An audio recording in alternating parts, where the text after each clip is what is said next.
Янка ми каза, че погребение на живо. Да. И ми стана много интересно. Така оказват погребение, ние му викаме помана, демек носи се вода, раздава се всичко нали, преди да са починали. На баба, на дядо сме носили вода, ходили сме по Дунава, там всичките си процедури къде си правят. Демек това е с цел, че на оня свет, като идеш, ще имате зядане, ще имате вода. Няма да им ли се нещо като на живо погребение, ние не му казваме това живо погребение. Ама добре, това откъде е дошло? Не знам, това си тяхна традиция. Значи няма бабичка, стареци из квартала ми позори да не сме карали тази вода, да не сме правили тия помени на живо. Правите помен на живо? Помен на живо, му викаме. В смисъл... Как ние си правиме, като почине човек и му правиш 20-40, така те му го правят на живо. Решаваш, че ти днеска ще си полагаш 20 или 40 и си правиш помана. Да, помана. Помана, казва се помана. Караме вода, носиме вода. Значи сутрин ставаме. С тази цел, на този принос, в власите носят вода. Не е като у нас излизаш на гробища, прекаждаш и се прибираш. Те, понеже човека си е жив, няма къде да идат на гроба, те носят вода. Ако от 20, на 20 носят 20 кофи вода. 20-40. Да, така. На 40 се носят 40 кофички малка вода. Голяма вода, му казвам. Да. Това 20 дни, 40 дни, демек от смъртта, демек. Нали те така? Разкажи точно за 40 как е това. Става се сутрин. Значи сутрин ми дигаха 5 часа по тъмница. Нова кофичка обязателно трябва да бъде 5 литрова. Баба ни наливаше вода в кофата. Една свещичка се пали в земята при нещо цветя. И ние всяка една кофа я изливаме в земята. Да, при цветето там. 40 кофички се изливат. Значи това може да се направи на 2 на 3 дена. 3 сутрин, не на един път да изляваме тази вода. После се минава, то по принцип периода е летния, защото помня, че бехме в ваканция. И после ходехме на Дунава. Там е страшно красиво. Слагат софра, покривка на земята, там на песък ли е, пръчици, 2 така разчепати и слагат трето отгоре. На нея слагат примерно плат, някакъв, слагат джувки, герданче, пари ни даваха и софрата е напълнена, примерно с питка, сладкиши, парички, така ни доста даваха бабите. И накрая правихме по един рабуш, му казват, пръчица, която са делка на 40 резанчета. Така. И отсреща ми стои мартурийка. Сега при Бикси не можах да разбера превода на български мартурия, какво е.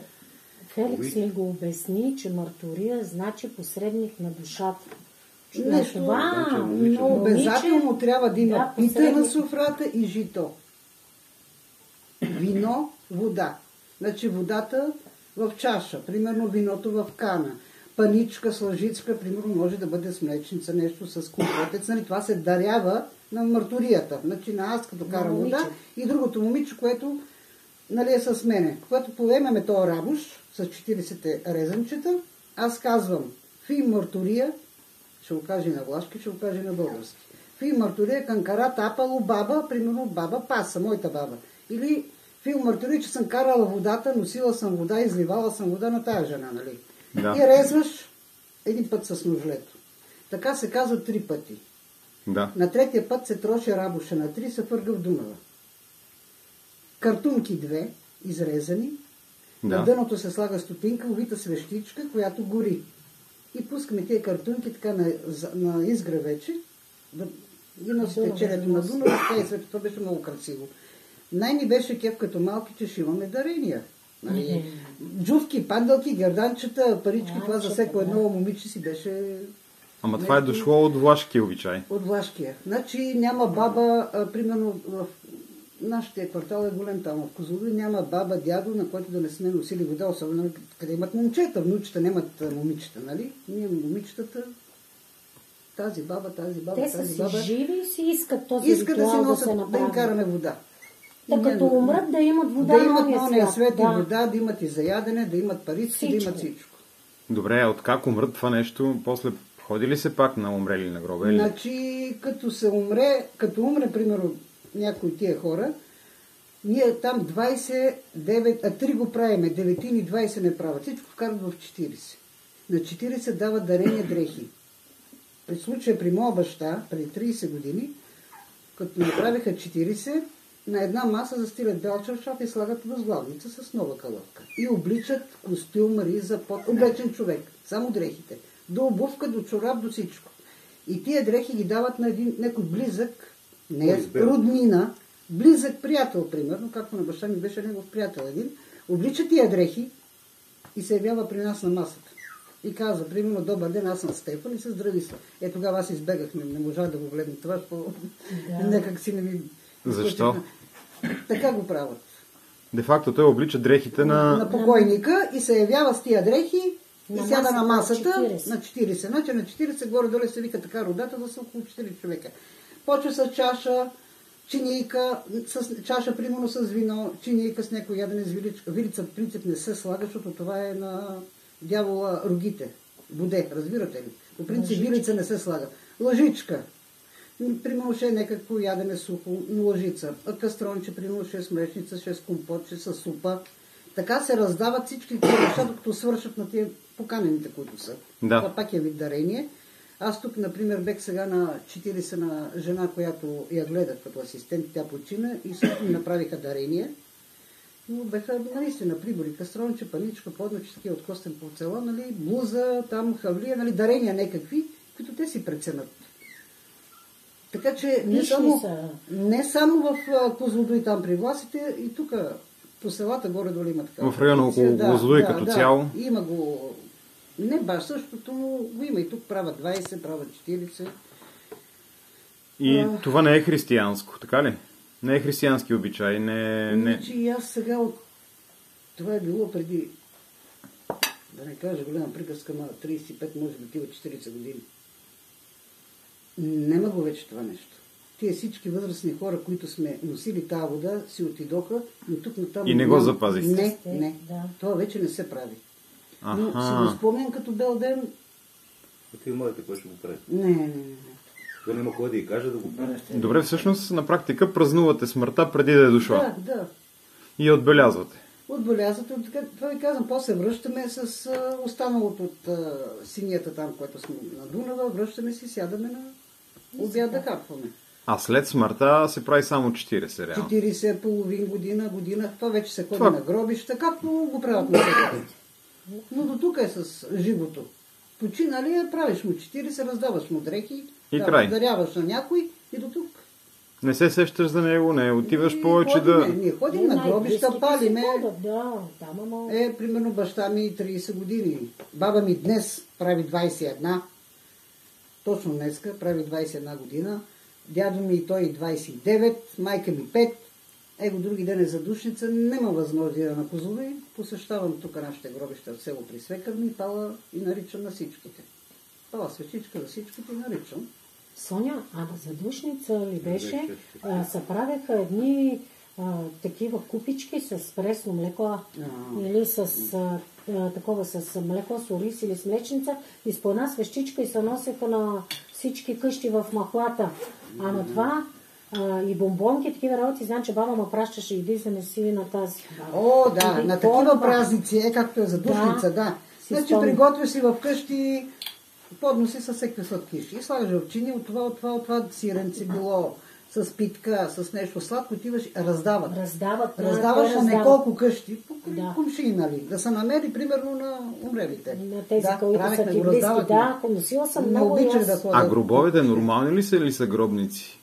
Значи има и гробници в Козлодуй, но мисъл, не е класически гроб си е. Обикновен гроб. Например, на баща ми и майка ми са гробове. Сега брат ми го опънал с една мраморна плоча голяма, с поединичен паметник, но преди си бяха обикновени. Добре, а кога човек решава, че предварително иска това да му се случи, предварително да му занесеш още докато е жив, при живе решава, че... Значи трябва да сме момиченца малки, говори малки, до 10 години. Да не сме станали жени, малки да сме момичета, за да носиме тия. И всека гледаше по-отрано, да е сигурна, че на времето, като умре, тя ще има всичко. Колко годишни горе-долу са? 10 години сме били. Не, хората, които... Примерно хората, които са ви викали да го направите това нещо. Щом аз съм била на 10 години, съм викала бабо, значи трябва да се гледа на моя възраст. 50, 60. Да. Решават, че искат да им се направи... Все едно сега да кажа на моята внучка, бабо, айде ми носиш вода. Да. Ама тя Но всичко това това, вече- тя си го поръча, това съм- тя си да. го прави, тя си дарява, тя си слага софрата, тя си... Не, да, баба си прави Каквото тези иска работи, да или пък даде, на баба, тя. първо те са 3 братя, да дами къща до къща. Те са с една внучка, едната, а другите са с момчета. И ние с тази моя братовчетка, която единствена ми остана, то всичко си отиде, няма вече никой. Сте го правили това нещо. Сме го прави това из целия квартал, където са ни викали. Нали, семействата, такива възрастни хора, те си скали да носиме вода. И Ако това имат е за те- да не са жадни на ония свят, като отидат. Именно да имат вода. И да си Най-важно имат вода и колкото храна си да искат, имат. да. А чули ли сте от другата страна на Дунава, например, да се прави това нещо от някъде? Румъния. Или основно Козлодуйския край си За е. Козлодуй мога да кажа, защото аз съм оттам, там съм живяла. Били сме ученици после в Мизи, но летния сезон, когато сме ваканция, и баба, идеме си, баба рече, ще караш ли вода, не е си коя баба и аз. Веднага, естествено. Ще карам, щом ще има и парички на за гердача, брат ми много ми завиждаше. И той от 60 години. Интересен обичай, който се е изгубил явно. Изгубил съм, наистина беше Верно, хубаво. това могло черта на тия на Козлодуйчане. Интересно. Те са дълбоко вярващи. Даже, че съм отивам към друга тема, сватбите, тук чак път съм видела някъде на сватба, диде да викат с микрофон, той е дал толкова да му се върне, той е дал викачи да имат и да си записват кой колко е дал. Да. И след време, примерно, той прави сватба или ще направи кръщене и съм поканена. Това, което те са дали на сватбата на децата ми, аз го връщам на техните. Това се записва и това беше... Мисля, че традиция. това нещо го има в момента в някои цигански общности. Записват в тетрадка кой колко е дал. Да, и така беше на време на брат ми.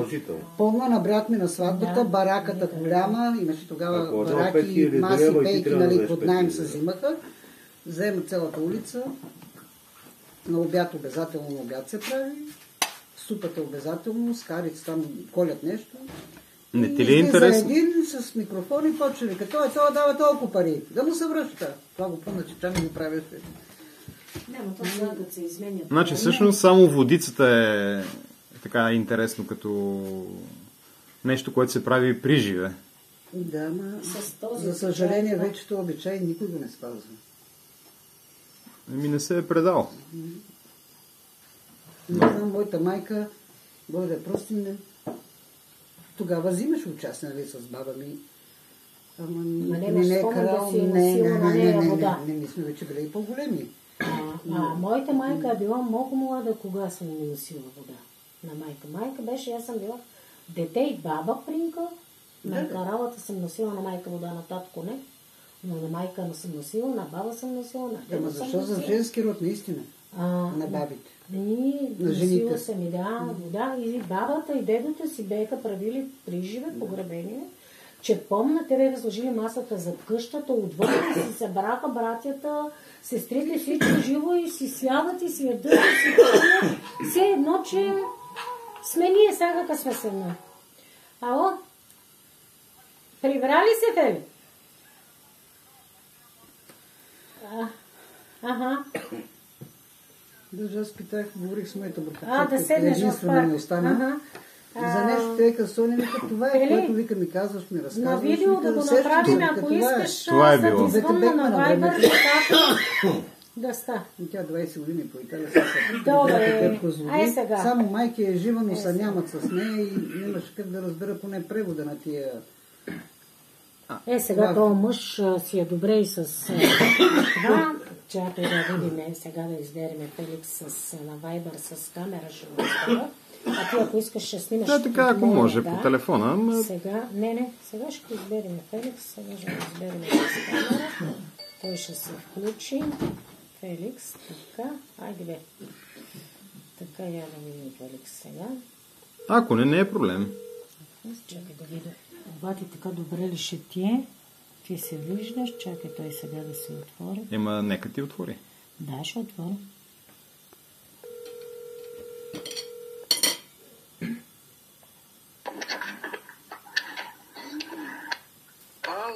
Здравей! Здравейте! Как сте? Добре сме ние. Чакай, че не ви виждам.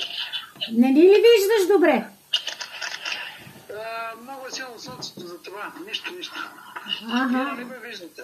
Да. Честит празник първо. Честит празник и на вас. Живи и здрави. Най-вече. Тук сме се събрали и ни разказват за един обичай.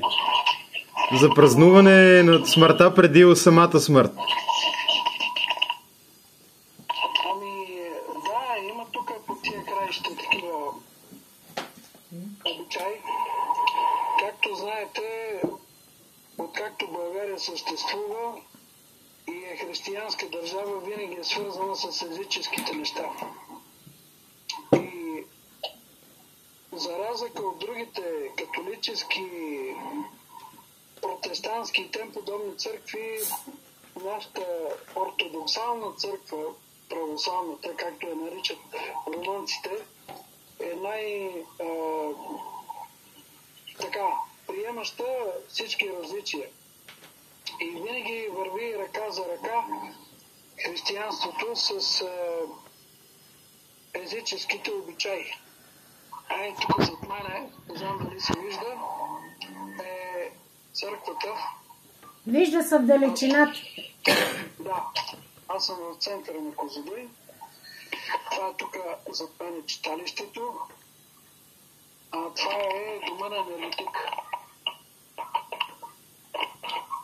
Общо взето, ако сте идвали тук, много интересно има какво да се види. Добре, това означава ли, че само хората, които така им казват власи, го празнуват това нещо? Или кои го пазят това предание? Не е само, защото аз съм турист, много ходя из България и чужбина. И в Странджата, там сме посещавали 7 пъти тия места покрай Рохово и така нататък.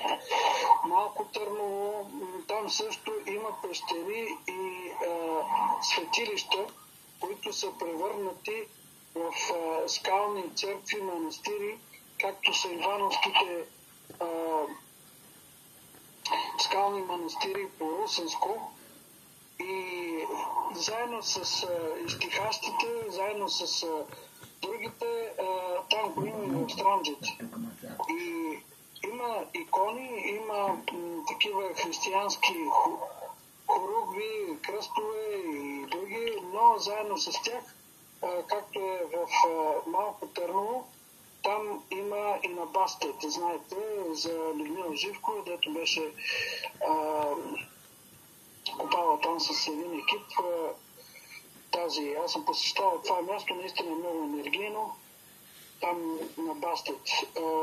Това от край време предава се през поколенията и така си е залегнало, някъде е видоизменено според традициите, защото обикновено отчето казва така: по каноните на църквата, когато се прави нещо, е достатъчно една благодарност за свещ, нали? Свещ за благодарност към светите дела и хляб и вино. А за останалите работи, питайте бабите, те знаят повече. Това нещо за тия празници преди смъртта, понеже тук е по-познато, като живеем така в този регион, значи в съседното село Софрониво, аз казах на Яничка, там има и едно хоро заедно с едно видинско село. Но сега не мога да се спомня как се казваше това. То е хорото на умрелите. Хорото на умрелите? Да, прави се на Великден. Като мине Великден, така. Следващия ден, тази година, то се пада на 6 Георгиев ден и в центъра на селото на Софрониево, както и в това видинско село, се правят тези традиции. Иначе в YouTube има доста предавания и на много такива журналисти, специално за това село. Ако ми пратите, нали, имате Фейсбук и така нататък, мога да ви пратя линк на тези неща, които съм ги прегледал. И като филмчета. В Софрониево хора, които са отчитани, дори да са минали 30, 40, 50 години и те имат живи наследници и все още ги тачат хора, които са направили нещо за фамилията, за селото, за България, ако щете. Тия хора се тачат. И по тая причина това хора на умрелите, изкарват се едни такива снимки, които са на починалите. И украсяват ги тия снимки там с някакви перделъци такива, китки там с светя, свещи и свири духовата музика. Обикновено от Видин до морето, по поречието на Дунав, тето се казва Княжество България. Али знаете, че това е било Княжество България, но това е било Източна Румения.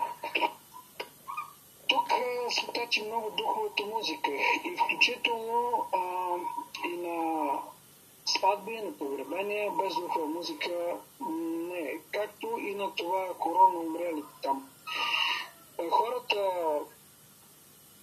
дават пари на музикантите по реда на записването и се изпълнява любимата музика, хоро или там танца, каквото е обичал починали. Да. И тогава тези хора застават отпред с снимката, а другите се пренареждат в хорото след него. И един вид играят със снимката заедно напред.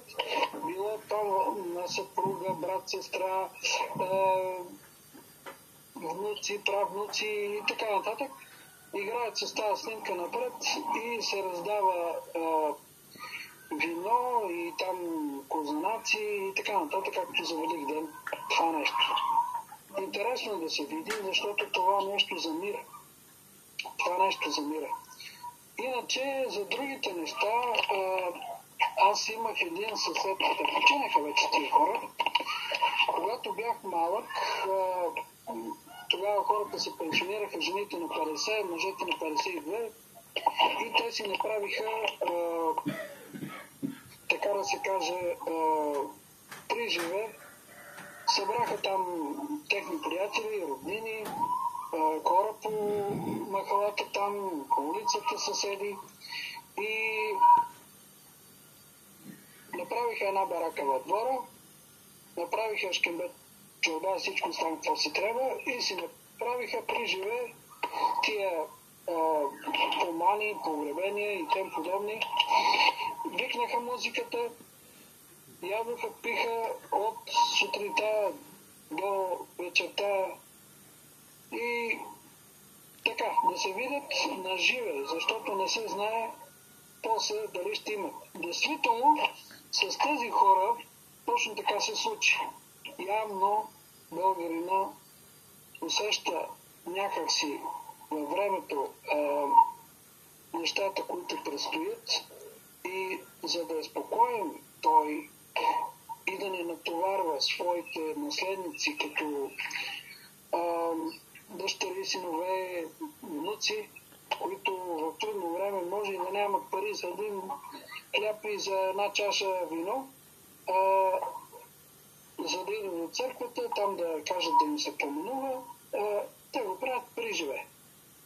И така, хората си празнуваха, това нещо беше много весело, спомням си го. Весело погребение. Моля? Весело погребение. Да. Интересно е, че пак по поречието на Дунав, в Румъния, има едно село, което е на път от Видин за Крайова. Крайова е старата българска столица на България по времето на Асен II. Това малко хора го знаят. Там по старите църкви още може да се намери по иконите писано на кирилица. Както и в Бран, дето е в Трансилвания. Да. Стария кръст, който е на самия замък отпред, там пише на кирилица. Да. Те са писали на български. И специално нашия цар Асен е направил така, че българите да имат достъп до... Това е било като митница. И доста неща са свързани Румъния с България. В това село на път от Видин за района има едно село. На това село, гробището му, там не се плаче. Там се смеят и пеят. На гроб се смее и се пее, не се плаче. Да, не се плаче. Защо? Защото хората, когато отиват на гробища, искат да споменат починалия с хубавите моменти.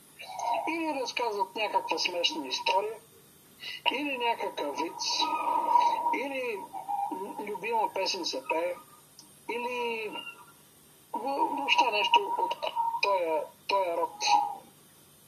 Който разбира езика, дори когато слуша тези неща, които разправят там, защото някои от тях са филмирани, е много интересно. Иначе може да се преведе. Който разбира, здравейте. И така, много интересно в този бит. Тук специално в Козлодуй моята съпруга имаше кръстници. Те се споменаха, стари кръстници. Яничка може да ги знае. Кръсто и Верка Кожухарови. Знам ги. Така. Кръсто и Верка Кожухарови. Тези хора бяха, така да се каже, от слой. Много богати, много напредначеви, не са били чорбаджи, но се държаха като чорбаджи към всеки един смисъл. Даряваха, което е в повече, даваха пари на бедни, помагаха на бедни и така нататък. И си имаха традиции. Ден като този, Пай Кръсто Кожухаров правеше файтона и с конете се разкарваше до пристанището до кораба Радецки и возеше хората без пари. Тези хора при живе си направиха апартамент, т.е. гробница в гробищата.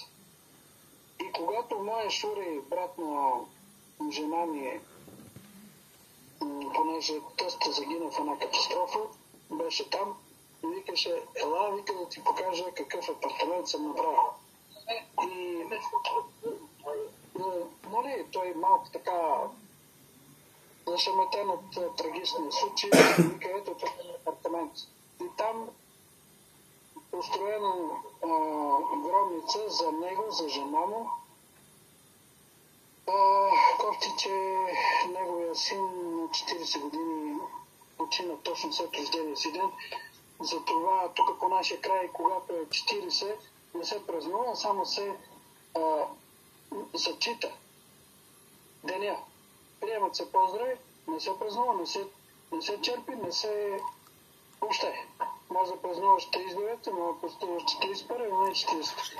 Сега, дали случайност или не, той точно след рождения си ден получи тромб и си отиде. Тия хора, този Пай Кръсто Кожухаров беше строител и беше си копал на ръка. Той не признава багерите за тия дупки, защото за него това е дупка, където хвърлят умрели. Той искаше да си го направи така, както трябва, като апартамент. И по-градено, измазано вътре, тапети беше сложил, деколин, долу, той е по начин. Единственото нещо, което беше направил е входната врата отпред. Значи това всичко бетонирано заедно с паметниците, с снимките, годината на раждане, всичко. Само да се напише годината на смъртта. И тогава, като се случи това нещо, те само всичко е предварително платено. Има си бележка, има си квитанции, всичко предварително платено и повече нищо не се дължи. Ако някой иска нещо допълнително, дава. Но разкопаха отпред, дето е входа и той дори беше предвидил да се пусне едни релси, издърпаха релсите, пуснаха си го, сложиха си там капака на гробниците и така. Това нещо го има и в село Михайлово, е пренесено от едни бежанци. Тук го знаеш след Хайредин. Там има една бежанска махала. Те също в гробници погребват, те немат гробове, правят ги приживе и вътре си слагат масичка, столове, цветя и така нататък. Това съм го виждал, дедо ми и баба ми са погребани по този начин. А вие сте от Михайлово ли? Имам връзка с Михайлово, но в тази част, която са бежанци, доколкото знам, те са дошли точно от тук някъде от Козлодуй, някои от Трънския край, но тези, които са от Козлодуй, са го пренесли този обичай. Да, по принцип, сутринта имаше по радио Видин едно такова предаване за миграциите, че от хищни болетия имало миграции и това продължава, не както сега. Но големите миграции са 3 там на вид.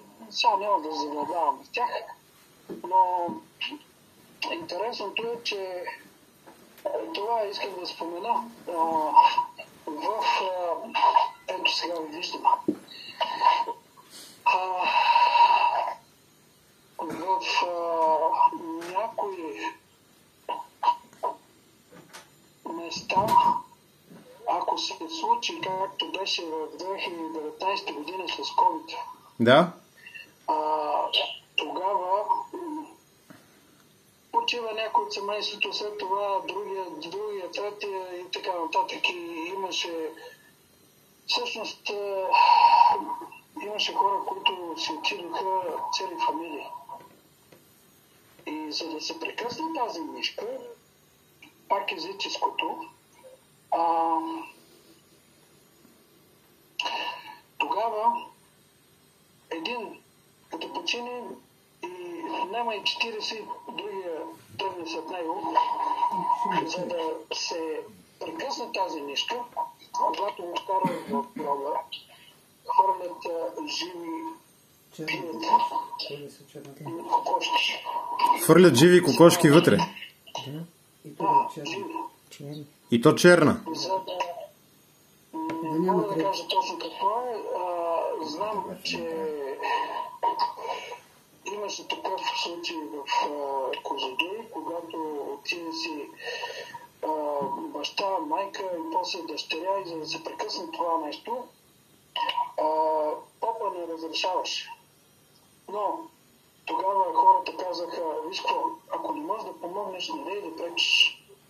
И вика, айде оди си каквото имаш там, защото ти да направиш нещо, вика, ние ще го разровиме и пак ще пуснем вътре това. И сега, нали това казвам, че езическото е свързано с християнството в нашия край. И оставиха ги, те си направиха там каквото трябва. Това нещо е отразено, ако сте гледали филма на Рангел Вълчанов, Лачените обувки на Незнания войн. Не се сещам за подробности. Добре, гледайте филма. В Лачените обувки на Незнания войн има доста елементи от нашия край. Както и когато на сватбата става така, че този главният герой, който беше там, едно детенце, той казваше там на войно и дето хвърлят в огъня едни такива пирета там, и така нататък. И после той ги намира във вид на като някакви изгорели, стопени метални такива изделия, изработени. Да. И когато виждат в небето гълби, той почва да вика там ти ли си, еди си, какво там на чешмата, където е. Гледайте филма, ще намерите доста неща, свързани с това. Значи, хубавото е, че тези режисьори са вплели тези български странни традиции. Даже и в Италия има такива истории. Са вплели в киноиндустрията и по този начин тези, които знаят, само като видят даден епизод, веднага се сещат за какво и да реч. А нещо с този обичай, който тук ни разказват за водата, знаеш ли за него? Филм Артури. Да, аз казах на Яничка, бил съм малък, ходили сме с сестра ми, ходили сме там и с бабите на водата. Както казах, християнството с езическото е свързано ръка за ръка. Това нещо идва от старогръцката митология, дето е, знаете, двете реки, Лета и Стикс. Така. Така, когато човек ще отиде от този свят, има един лодкар, който го прекарва на другата страна на реката. За да може да го прекара и да не му се скита душата така в безвремето, той трябва да си плати. И оттам идва традицията да се слагат тези монети на челото и в ръката, на ръката и да се пускат в копчега, за да може той да си плати прекарването през реката. Когато се правят тези неща на реката, както Дунав, Огоста, Скът и други такива реки в България, там се пускат картунки. Картунките, защото плава, за това. Да. Иначе всичко друго може. Ето както в индуската традиция, там се пускат едни такива плаващи фанери. Пак по същия начин с пари. Тези картунки слагат се вътре една свещ на кръст и там, където е кръстът долу, се слага монетата. И показват се част от свещите, които се запалват и се пускат по водата. Когато преди това празника, който се прави, избира се там момченци или момиченци, според починалия, дали е мъж или жена. И по нашия край, понеже тук е повече влашки регион, се пита на влашки. Не знаеш ли румънски? Ами не, но ще ми е интересно да кажеш на влашки как са нещата. Тогава, когато всичко е приготвено, това се прави до самата вода. Слага се долу една традиционна българска като покривка, везена, и на тях се наредят колибата, това е житото с свещ и така направено с кръст от канела. И бомбонки, обикновено детска радост бяха често срещаните. И заедно други такива неща, които се правят на тази маса там. Слага се два четала и на нея се слага една пръчка и там се закачват дарове, като пешкири, като някакви кърпи, някакви и ланчета задължително. тези, които ще бъдат застъпници, се казват, детето Осафи Мартурие. Тоест, ще бъдеш и застъпник. Найди си кой. Ософи Мартурия, така ли? Фи Мартурия. 3 пъти се повтаря. Фил Мартурия. Фи Мартурия. Тоест, ще бъдеш и застъпник, найди си кой. И когато този човек се съгласява, тогава пристъпва с единия крак до ръба на водата, на реката. Стъпва малко така, без да се намокри, и това ланче го слага във водата и на крака, обикновено на десния крак. Тоест, чрез това ланче, който ще носи, ще бъде проводника на, както и тия бройници деца при арабите. Да. Той е молитвеник и така нататък, както и бройниците при дървишите, както и при индусите и така нататък. Това ланче се явява като връзката между починалия с застъпник. И прави се ритуала това нещо, пускат се картинките, там са запалените свещи и тя пътува на некъде. И като случвало се картинката да направи обиколка и да се върне пак там. Тоест много обича тези, които са отишли там да го зачетат и се връща пак при тях. В други моменти, дали по пътен вятър, дали течението, хваща картунката и я закарва далеч. Колкото по-буйно гори огъня и по-светло и по-бързо, толкова е по-добре за душата му. Тоест, заминава си с лекота на другия брак. Браво! Ето, виж как тези традиции с старогръцката митология, всъщност, като се замислиш, те са по-стари от старогръцката, са преплетени в християнската. Това нещо се прави на река. Ако не може да се направи на река, или случва да се Дунава да бъде замръзнала, реките, да е лошо времето и така нататък, носи се вода. Тоест, едни кофи там с вода се пълнят и се разливат пак така от застъпника и се правят, сега има стари баби, които не могат да ходят до водата, пък искат да го направят това ритуал и го правят вкъщи. И го поливат на чисто място. Това означава някъде на трева, някъде на където няма туристи, където няма туалетни, където не се колят животните. На чисто място.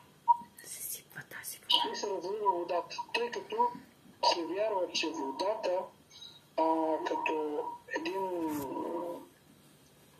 елемент, който се превръщава и в пара, и в лед и така нататък, постоянно се обменя. И по този начин, дори в отбора... Ето.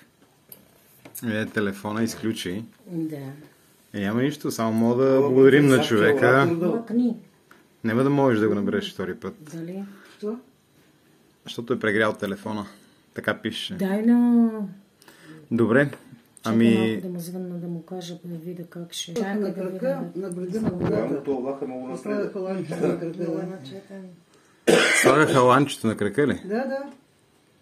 Ланчето го слагаха с десния крак, така на брега на водата. Ага. Феликс, прегря ми телефона.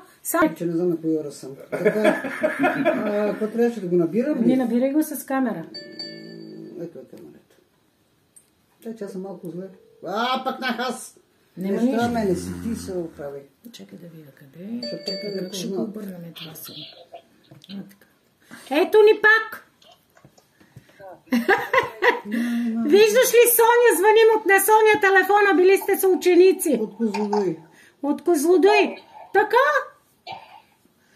Тя вика, аз Феликс ми е бил с ученик.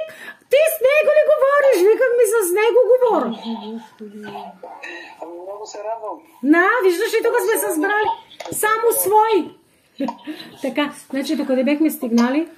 Ами не, той разказа за това, че когато няма вода и как бабите си го правят и че трябва да е на чисто място.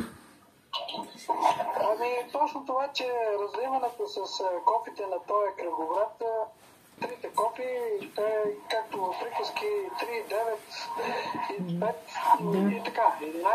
3, 9, 11, И тези три кофи се разливат на чисто място и по принцип кръгоградта на водата е така, че то пак се връща от природата и това става достъпно на този ритуал, който е. Добре, Феликс, ами Този ритуал. горе-долу ми стана интересно и ми стана и горе-долу ясно. Няма да държиме повече на телефона, че вече си отнясохме над 40 минути разговор. Благодаря ти за това нещо. Ако има нещо друго, допълнително ще се обада. Ако теб ти е нещо любопитно да кажеш, окей. И се радвам, че пазиш традициите. За момента не се сещам. Това искам да подчертая, че напоследък, както вие, така и много други хора, проявяват интерес към българските традиции, колкото и да са странни те. Това нещо е много добре, защото Кока-кола, хамбургери и всичко друго го има навсякъде по света. И в Япония, и в Америка.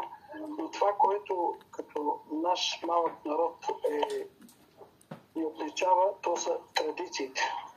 Ако ние копираме тези празници като Свети Валентин, дето японците почнаха да го празнуват, ние се обезличаваме. Ставаме една амалгама от света.